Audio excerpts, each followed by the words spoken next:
Hello बच्चों। तो आज हम लोग क्लास 10th का केमिस्ट्री जो साइंस का एक पार्ट है उसको हम लोग शुरू करेंगे। तो हम पहले आपको ये बताना चाहेंगे कि हम लोग आखिर पढ़ेंगे कैसे कैसे इसमें, ठीक है।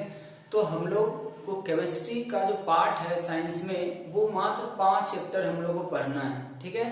तो वीडियो को स्टार्ट करने से पहले आप लोग सभी कॉपी पेन लेके बैठे ताकि आप उसको प्रॉपर ढंग से नोट भी करते चले, क्योंकि हम पूरा का पूरा यहाँ पे पहले एनसीईआरटी कवर करते हुए चलेंगे और कुछ कुछ चीज जो लगेगा हमें कि इसमें आपको और जानना चाहिए उसके बारे में वहीं पे आपको थोड़ा बहुत और ज्यादा नॉलेज देते चलेंगे, ठीक है। तो हम लोग कंप्लीट एनसीईआरटी पे पहले फोकस करेंगे जो 10th का प्रॉपर सिलेबस है, क्योंकि ये बोर्ड भी होता है तो इसलिए हमको एनसीईआरटी को अच्छी तरीके से फॉलो करना चाहिए।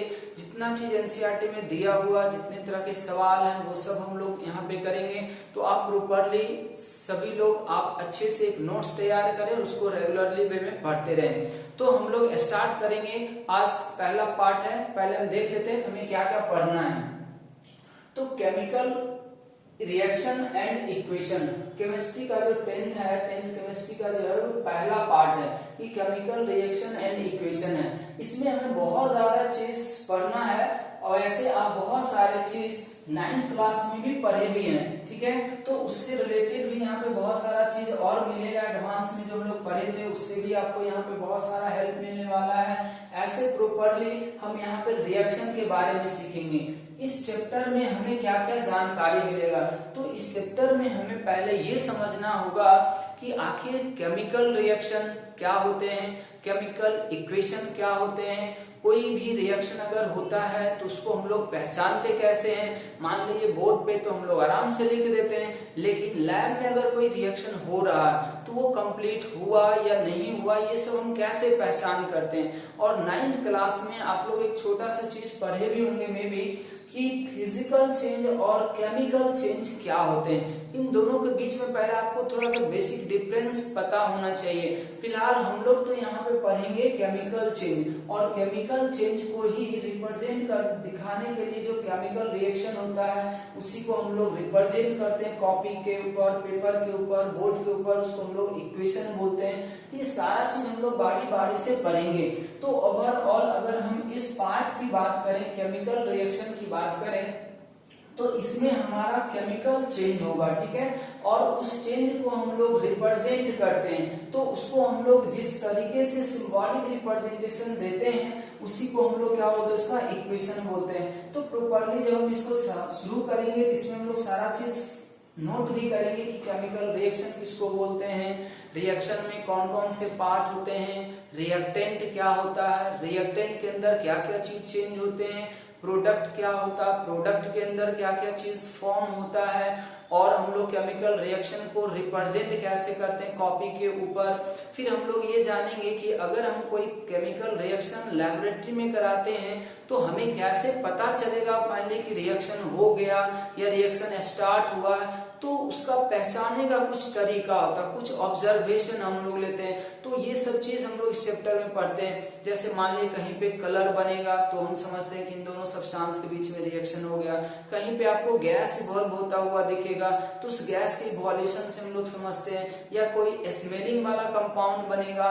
तो ये बहुत सारे तरीके ऐसे होते हैं जिससे हमें ये पता चलता है कि कोई भी केमिकल रिएक्शन प्रोसीड हुआ है या कंप्लीशन की ओर जा रहा है। तो इस तरीके से हम लोग यहाँ पे पढ़ेंगे। कोई केमिकल रिएक्शन दिया हुआ अगर रहेगा तो हम लोग ये समझ लेंगे कि उसको हम बैलेंस कैसे करते हैं, ठीक है। तो ये सब तरीके का जो भी होगा, और कुछ कुछ रिएक्शन हमें याद भी रखना होगा कि सब्सटेंस के रिएक्शन इसके साथ कराएंगे तो प्रोडक्ट क्या बनेंगे। तो उन सब का ट्रिक भी होता है, हम थोड़ा थोड़ा याद करेंगे कैसे कैसे हम लोग लिख सकते हैं नए रिएक्शन को भी।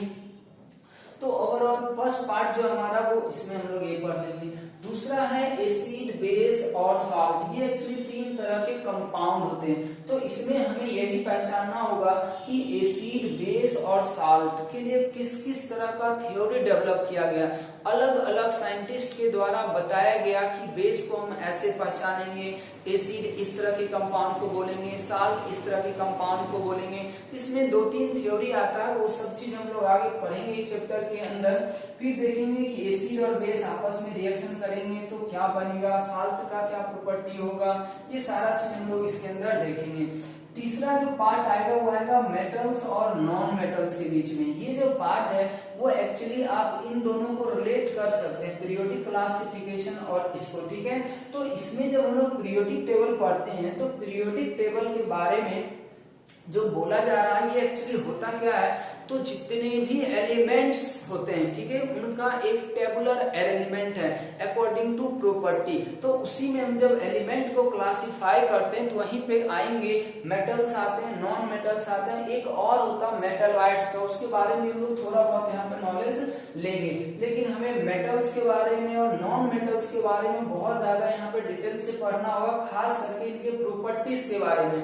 हम लोग रिएक्शन तो बहुत ज्यादा इसमें नहीं देखते हैं, लेकिन 10th लेवल पे हम इन सब का प्रॉपर्टीज देख सकते हैं, इसका जनरल प्रॉपर्टीज क्या होते हैं, मेटल्स को हम पहचानते कैसे हैं, ठीक है। थोड़ा बहुत हम रिएक्शन भी इस पार्ट में ही देख लिया करेंगे इसका। उसके बाद आएगा कार्बन एंड इट्स कंपाउंड। ये वाला जो पार्ट होता है ये बहुत इंपॉर्टेंट होता है आगे के लिए भी और अभी प्रेजेंट 10th लेवल के लिए भी, क्योंकि ये ऑर्गेनिक का पार्ट माना जाता है। ये जो है वो ऑर्गेनिक केमिस्ट्री का पार्ट माना जाता है, और ऑर्गेनिक केमिस्ट्री का बेस आपको यहीं से क्रिएट होता है। 10th वाला जो कार्बन एंड कंपाउंड है यहीं से स्टार्ट हुआ। तो 10th में भी इस चैप्टर का वेटेज बहुत ज्यादा है, और जो नेक्स्ट चैप्टर ये क्लास में जाएंगे 11th में जाएंगे तो वहां पे तो ये बहुत ज्यादा हम लोग को पढ़ना है, तो इसको थोड़ा और ध्यान से हम लोग पढ़ेंगे।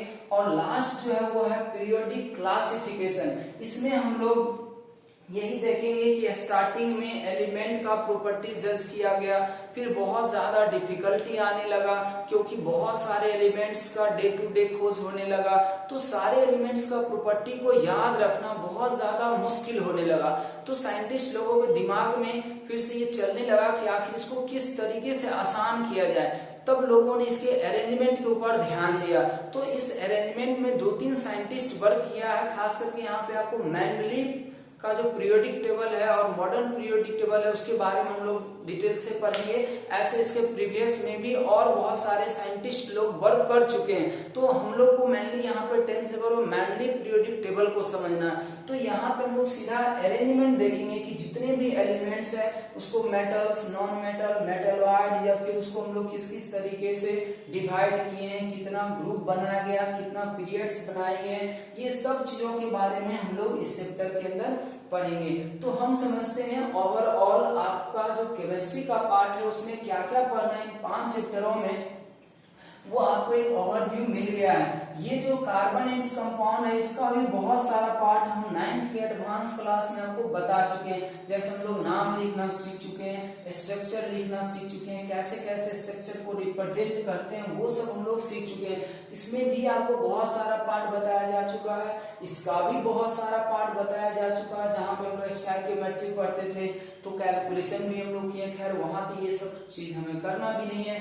यहाँ तो हम लोग सिर्फ 10th का जो भी प्रॉपर सिलेबस है उसको कवर करते हुए हमें कुछ कुछ चीजों का, जैसे रिएक्शन का जब इसमें टाइप आएगा कि किस किस टाइप का रिएक्शन है तो वो सब देखेंगे। फिर उसमें एक रिडॉक्स रिएक्शन आएगा, तो रिडॉक्स रिएक्शन के बारे में थोड़ा और ज्यादा डिटेल से पढ़ेंगे क्योंकि आगे का चैप्टर में भी आपको ये काम आएगा। तो हम लोग 10th लेवल को कवर करते हुए थोड़ा बहुत आगे पढ़ेंगे, ज्यादा हमारा फोकस रहेगा 10th के सिलेबस के ऊपर ही, इसलिए सभी लोग इसका एक प्रॉपर नोट्स जरूर बनाएं, उसको रेगुलरली पढ़ते रहें। तो अब हम लोग शुरू करेंगे chemical reaction and it's equation. चलिए अब देखें, अब हम लोग केमिकल रिएक्शन और इक्वेशन को शुरू करते हैं। तो केमिकल रिएक्शन और इक्वेशन को शुरू करने से पहले हमें केमिकल चेंज और फिजिकल चेंज का थोड़ा सा नॉलेज देना जरूरी है। ऐसे तो हम लोग इस पूरे चैप्टर के अंदर इस केमिकल चेंज के बारे में डिटेल से पढ़ेंगे, लेकिन हम थोड़ा सा आपको आइडिया देना चाह रहे हैं पहले फिजिकल चेंज क्या होता है और केमिकल चेंज क्या होता है। तब जैसे देखें, फिजिकल चेंज का सीधा सा मतलब ये होता है कि इसके दौरान ये एक ऐसा प्रोसेस है जिसमें सब्सटेंस का केमिकल कंपोजिशन एक ही होता है। अब केमिकल कंपोजिशन एक होने का क्या मतलब है? केमिकल कंपोजिशन कहने से मेरा मतलब है उसका फॉर्मूला, ठीक है, उसका बॉन्डिंग नेचर, ये सब केमिकल कंपोजिशन के अंतर्गत आते हैं। उसमें कोवेलेंट बॉन्ड है कि आयनिक बॉन्ड है। तो इस तरीके से हम लोग जो देखते हैं उसको हम लोग क्या बोलते हैं, केमिकल कंपोजिशन। ऐसे केमिकल कंपोजिशन का हम लोग जनरली मीनिंग फॉर्मूला से ही लेते हैं, ठीक है। तो केमिकल कंपोजिशन चेंज नहीं होगा, वो सिर्फ अपना क्या करेगा, फिजिकल स्टेट चेंज करता है, मतलब सॉलिड से लिक्विड, लिक्विड से गैस, गैस से सॉलिड, कुछ इस तरीके के हो सकते हैं। तो फिजिकल चेंज में जनरली हम लोग दो तरह के प्रोसेस को लेते हैं। एक तो आएगा फेज चेंज, एक क्या आएगा, फेज चेंज। फेज चेंज का मतलब कोई सब्सटेंस अगर सॉलिड से गैस में जा रहा, कोई गैस से लिक्विड में आ रहा, मतलब तीनों फेज में एक दूसरे में कन्वर्जन हो रहा, केमिकल कंपोजिशन को सेम रखते हुए, ठीक है, फॉर्मूला उसका सेम ही रह रहा, तब वो क्या कहलाएगा, फिजिकल चेंज कहलाएगा। एक और फिजिकल चेंज में आ सकता है, वो है एलोट्रॉपिक चेंज। अब एलोट्रॉपिक चेंज क्या कहते हैं, शायद ये आप नाम पहली बार सुन रहे होंगे, बट इसी में हम लोग पढ़ेंगे। ये जो चौथा पार्ट था हमारा ना, कार्बन एंड इट्स कंपाउंड, तो उसमें पढ़ना है कार्बन का एलोट्रॉप। इसीलिए हम आपको यहाँ पे पहले से मेंशन करना चाह रहे हैं कि एलोट्रॉपिक चेंज भी होता है। एलोट्रॉपिक चेंज कहने का मतलब ये है कि अगर एक एलिमेंट है जैसे कार्बन मान लीजिए, तो कार्बन जो है अलग अलग फॉर्म में एग्जिस्ट करता है, केमिकल प्रॉपर्टी सेम ही होगा, ठीक है। तो केमिकल प्रॉपर्टी ग्रेफाइट है, फिजिकल प्रॉपर्टी में डिफरेंस होता है, तो उसको हम लोग क्या बोलते हैं, एलोट्रॉप बोलते हैं। मतलब सेम एलिमेंट का वैसा फॉर्म जिसका केमिकल प्रॉपर्टी क्या हो, सेम हो, लेकिन फिजिकल प्रॉपर्टी में क्या हो, डिफरेंस हो, उसको हम लोग बोलते हैं एलोट्रॉपिक फॉर्म। जैसे कार्बन एलिमेंट है, कार्बन एलिमेंट का दो फॉर्म होता है मेनली, एक होता है ग्रेफाइट, दूसरा क्या होता है, डायमंड होता है, ठीक है। इसका एक बकमिस्टर फ्लोरेंस भी आता है, लेकिन वो हम लोग उतना ज्यादा फेमस नहीं करते हैं, ये उतना ज्यादा उसका इंपॉर्टेंस नहीं होता है, तो इसलिए हम लोग ज्यादा फोकस किसके ऊपर करते हैं, डायमंड और ग्रेफाइट के ऊपर। तो फिजिकल चेंज को समझने के लिए मैं यहाँ कुछ एग्जांपल आपको दिए, जैसा देखिए कॉमन सा एग्जांपल सब है, ऐसा कुछ हम लोग यहाँ पे नहीं ले रहे हैं, ऐसे बहुत सारे एग्जांपल हो सकते हैं, बट हमें अभी फिलहाल कुछ कॉमन एग्जांपल्स के थ्रू ही फिजिकल चेंज को ध्यान रखना है। पहला देखें, इवेपोरेशन ऑफ वाटर। हम कुछ ऐसा एग्जांपल ले रहे हैं जो आपको डेली लाइफ में रिलेट हो सके। तो अब देखें यहाँ पे क्या है, वाटर है, H2O लिक्विड है, ठीक है, वेपर के फॉर्म में जाएगा, तो ये भी क्या रहेगा, H2O ही रहेगा। मतलब कि अगर हम वाटर का कंपोजिशन ले लिक्विड फेज में, तो वो भी H2O है, वेपर भी अगर है तो उसका भी फॉर्मूला कंपोजिशन आप H2O ही लिखेंगे, ठीक है।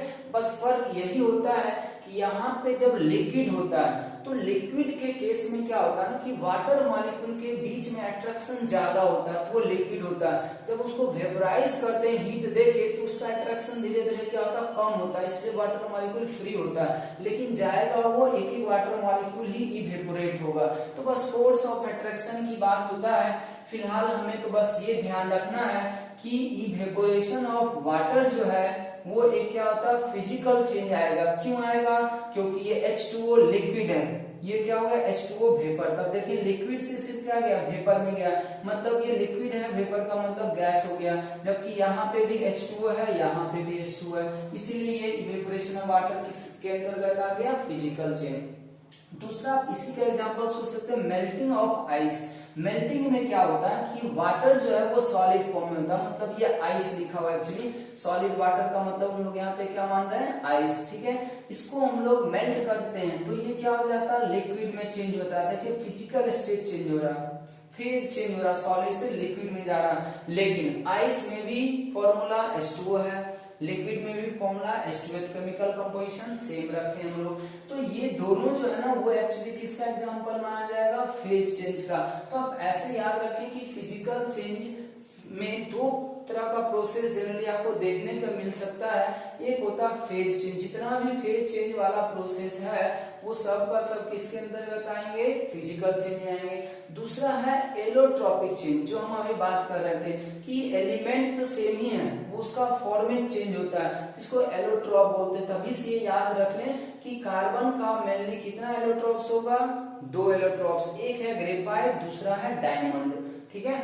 ये एक दूसरे में कन्वर्ट भी हो सकते हैं, वो सब बाद में पढ़ेंगे हम लोग, बस इतना आप अभी याद रखें। फिर से अब हम लोग देखते हैं केमिकल चेंज। ये हम लोग को समझना है यहाँ पे, क्योंकि हमें तो केमिकल रिएक्शन के बारे में स्टडी करना है। तो अब देखिए केमिकल चेंज के बारे में क्या बोला जा रहा है, कह रहा है क्या कि ये एक ऐसा प्रोसेस होता है जिसमें केमिकल रिएक्शन अकर्स करते हैं, ठीक है, जिसमें केमिकल रिएक्शन होते हैं। अब केमिकल रिएक्शन होते हैं, इसका क्या मतलब है, केमिकल रिएक्शन होने का क्या मीनिंग है? तो केमिकल रिएक्शन होने का ये मतलब होता है कि इनिशियल सब्सटेंस जो हमारे पास है उसमें आपको क्या दिखेगा, कुछ चेंज दिखेगा। और चेंज क्या होगा, उसका केमिकल कंपोजिशन भी चेंज होगा, मतलब उसका फॉर्मूला चेंज हो जाएगा और वो नया सब्सटेंस में कन्वर्ट होगा, जिसका प्रॉपर्टी पुराने सब्सटेंस के प्रॉपर्टी से डिफरेंट होगा। उसका केमिकल कंपोजिशन भी क्या होगा, डिफरेंट होगा, प्रॉपर्टी भी क्या होगा, डिफरेंट होगा। जैसा कि हम कुछ एग्जांपल दे रहे हैं, हम ऊपर एग्जांपल ले रहे हैं, आप ये सभी लोग आराम से नोट कर लें, वीडियो को पॉज करके एक अच्छा सा नोट तैयार करते जाएं ताकि आपको बोर्ड में कहीं कोई दिक्कत ना हो। तो हम छोटी छोटी बात यहाँ पे कवर करते चलेंगे एनसीईआरटी का। चूंकि 10th बोर्ड है, हमें बोर्ड पे बहुत ज्यादा फोकस करना होगा 10th के लेवल पे। तो हम अब यहाँ पे अगर एग्जाम्पल की बात करें तो हम पहला एक आपको एग्जाम्पल देंगे कंबसन का। कंबसन जो है वो एक केमिकल रिएक्शन माना जाता है। कंबसन होता क्या है वो सब हम लोग इसी टॉपिक के अंदर देखेंगे। तो हम इसीलिए एग्जाम्पल में भी आपको जनरली वही चीज दे रहे हैं जो हमें कहीं ना कहीं पढ़ना है। अब देखिए कंबसन है, कंबसन क्या होता है कि जब हम किसी भी सब्सटेंस को, ठीक है, बर्न करेंगे in the presence of oxygen और अगर उसमें हीट रिलीज हो रहा है, ये मेन कंडीशन है कंबसन रिएक्शन का। अगर हीट इवॉल्व नहीं हुआ तो फिर हम उसको कंबसन नहीं मानेंगे, इसीलिए हम लोग कंबसन रिएक्शन को ले रहे हैं। फिलहाल आप ये देखें, एक कंपाउंड हम लोग लेते हैं CH4, एक क्या लेते हैं हम लोग CH4, ये गैस है, इसका शायद नाम किसी को याद हो, इसको हम लोग बोलते हैं मीथेन गैस, ठीक है। नहीं तो हम लोग कार्बोनेट्स कंपाउंड में जब स्टार्ट करेंगे तो वहां पे सारा चीज पढ़ना ही है हमें। दूसरा है ऑक्सीजन, ये एक्चुअली एयर से लिया जाएगा, प्योर ऑक्सीजन हम लोग बर्न नहीं करते हैं, किसी भी चीज को हम लोग अगर बर्न करते हैं तो एटमॉस्फेयर में करते हैं, तो हम ऑक्सीजन लिखते हैं। क्योंकि एयर के प्रेजेंस में हम लोग करते हैं तो एयर से सिर्फ ऑक्सीजन आता है, तो रिएक्शन लिखने का यही तरीका होता है कि एयर से कौन सा कंपोजिशन आ रहा है, तो ऑक्सीजन आ रहा है इसलिए ऑक्सीजन हम लोग लिखते हैं। अब सोचें कि ये जब बर्न होगा तो इसमें क्या होगा कि इसमें एक नया सब्सटेंस बन रहा CO2, नेक्स्ट सब्सटेंस क्या बनना, H2 लिक्विड बनेगा और इसमें कुछ अमाउंट में हीट भी रिलीज होगा। खैर अभी हमें हीट पे नहीं जाने, हमें जो डेफिनेशन हमें बताया जा रहा है उसके बारे में समझना। अब देखें CH4 इनिशियली था, O2 इनिशियली था, इसका केमिकल कंपोजिशन अलग, इसका केमिकल कंपोजिशन अलग। जब ये दोनों आपस में रिएक्ट कर रहे हैं तो ये दोनों रिएक्ट होके नया सब्सटेंस बना रहा, वो नया सब्सटेंस क्या है, CO2 है और क्या है H2O। तो नया सब्सटेंस जो बना उसका केमिकल कंपोजिशन अलग आ रहा, इसका केमिकल कंपोजिशन अलग आ रहा। तो इस तरह का जो भी चेंजेस होते हैं उसको हम लोग किस चेंज मिलेंगे, केमिकल चेंज मिलेंगे। और इसी चीज को हम लोग बोलते हैं केमिकल रिएक्शन। मतलब अगर कोई कहे कि कार्बन डाइऑक्साइड, ये मीथेन को हम लोग बर्न करते हैं, तो जो हम ये बोले ना कि मीथेन का कंबसन किए, मीथेन को जलाए, तो ये एक केमिकल रिएक्शन माना जाएगा, ये एक केमिकल चेंज माना जाएगा। और इस चेंज को हम लोग जज कैसे करेंगे, तो हम लोग लैब में देखेंगे क्या कि टेम्परेचर उस सराउंडिंग का बढ़ जाएगा, इसका मतलब हम समझ जाएंगे कि यहाँ पे रिएक्शन स्टार्ट हो चुका है या रिएक्शन कंप्लीट हो चुका है। ये सारा प्रोसेस पहचानने का होता है। इसी में हम लोग दूसरा ले सकते हैं ऐसा कि मान लें कि अगर कोई कहता है इसमें बहुत सारा आएगा, अगर मान लेते हैं हम लोग इसमें कुकिंग फूड कर सकते हैं, कुकिंग फूड, ये सब एनसीईआरटी का भी एग्जांपल है, वहां भी बुक को भी पढ़ सकते हैं। कुकिंग ऑफ फूड हो सकता है, ढेर सारा एग्जांपल आ सकता है, इसमें रस्टिंग आ सकता है। ये सब बहुत ही स्लो रिएक्शन होते हैं, लेकिन रस्टिंग ऑफ आयरन भी ये क्या है, केमिकल रिएक्शन है, रस्टिंग ऑफ आयरन है। आप मान लीजिए कोक का भी कंबशन कर सकते हैं, डाइजेशन जो होता है वो भी एक केमिकल रिएक्शन है। तो ढेर सारा एग्जांपल लिख सकते हैं, बट आपको केमिकल चेंज समझ में आना चाहिए। तो इस तरीके से हम लोग को फिजिकल चेंज और केमिकल चेंज के बारे में समझ आ चुका है। अब हम लोग समझते हैं आखिर केमिकल रिएक्शन क्या होता है और उसका इक्वेशन क्या होता है। पहले हम टॉपिक का मीनिंग समझ लेते हैं, फिर इसके कंटेंट को पढ़ना स्टार्ट करेंगे। तो अभी यहाँ पर फिलहाल इतना तक लिख लें सभी लोग।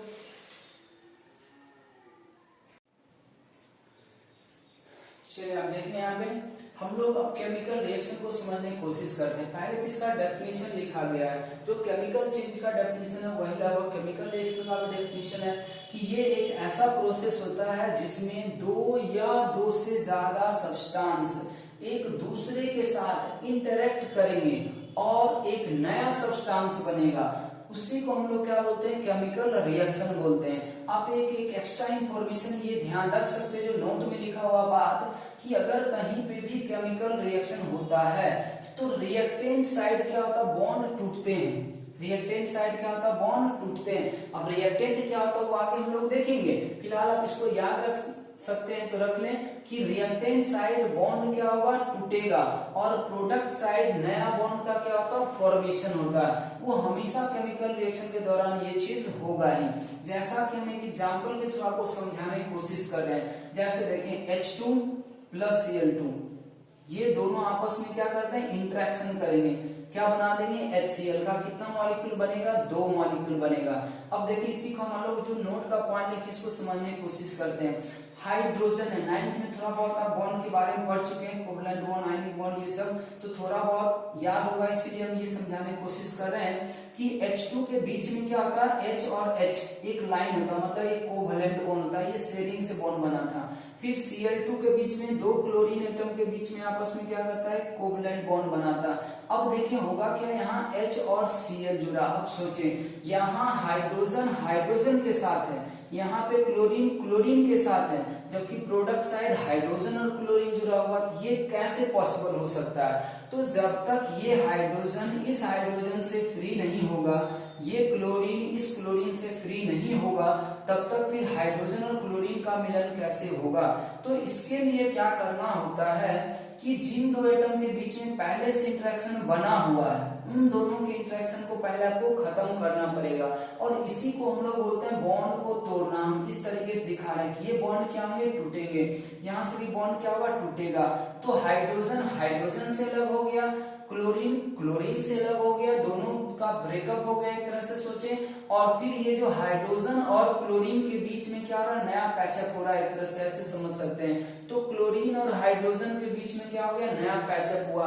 तो ये हाइड्रोजन एक क्लोरीन से मिला तो एक HCl, फिर से ये हाइड्रोजन दूसरे क्लोरीन के साथ मिला तो 2 HCl, इसलिए हम लोग HCl का कितना मॉलिक्यूल बनाते हैं, 2 मॉलिक्यूल बनाते हैं। या आप इसी को ऐसे भी समझ सकते हैं कि हाइड्रोजन हाइड्रोजन कोलिजन के अनुसार कि रिएक्टेंट मॉलिक्यूल आपस में क्या करते हैं, कोलिजन करते हैं, टकराते हैं। टकराने से क्या होता है, एनर्जी रिलीज होता है, उसी एनर्जी के थ्रू ये टूट जाते हैं। तो हम यहाँ पे ये बोलेंगे कि ये वाला जब ये वाला एटम क्या हो जाएगा, कोलाइड करेगा, ये दोनों क्या हो रहा है, नया बॉन्ड बनाएगा। जो हम डॉटेड से दिखाते हैं वो है बॉन्ड बनने का प्रोसेस। यहाँ भी क्या हो रहा है, बॉन्ड बनेगा, और ये वाला बॉन्ड क्या हो जाएगा, टूट जाएगा, ब्रेक कर जाएगा। तो अब देखिए ये H और Cl HCl, फिर ये H और Cl HCl, तो इस तरीके से होता है। तो ये ओवरऑल हमारे लिए केमिकल रिएक्शन का डेफिनेशन हो गया।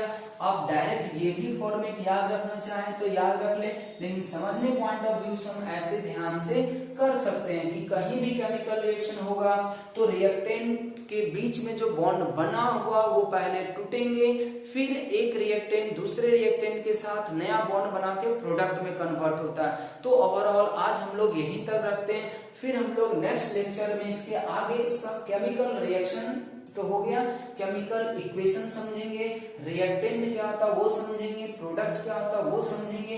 पहले हम लोग जनरल टर्म जो इस टॉपिक के अंदर यूज हो सकता है वो हम आपको समझाने की कोशिश कर रहे हैं। फिर हम लोग आएंगे केमिकल रिएक्शन के ऊपर कि कोई भी सब्सटेंस का केमिकल रिएक्शन हम कैसे लिखते हैं, उसको बैलेंस कैसे करते हैं, लैब में उसको पहचानने का क्या क्या तरीका होगा, हमें कैसे पता चलेगा कि रिएक्शन हो गया या हो रहा है, खत्म हो चुका है, ये सारे बात के चीजों के बारे में हम लोग डिटेल से जानेंगे। तो आज के लिए हम लोग फिलहाल यहीं पे स्टॉप कर रहे हैं, सभी लोग इतना ध्यान से पढ़ लें। एक और बच रहा है इसका जो जनरल टर्म है वो है केमिकल इक्वेशन, उसको हम लोग समझ लेंगे, फिर हम लोग अब रिएक्शन को बैलेंस कर लेंगे, फिर कोई भी नया रिएक्शन को हम प्रोडक्ट में कैसे कन्वर्ट करेंगे, ये सारी चीज हम लोग सीखेंगे।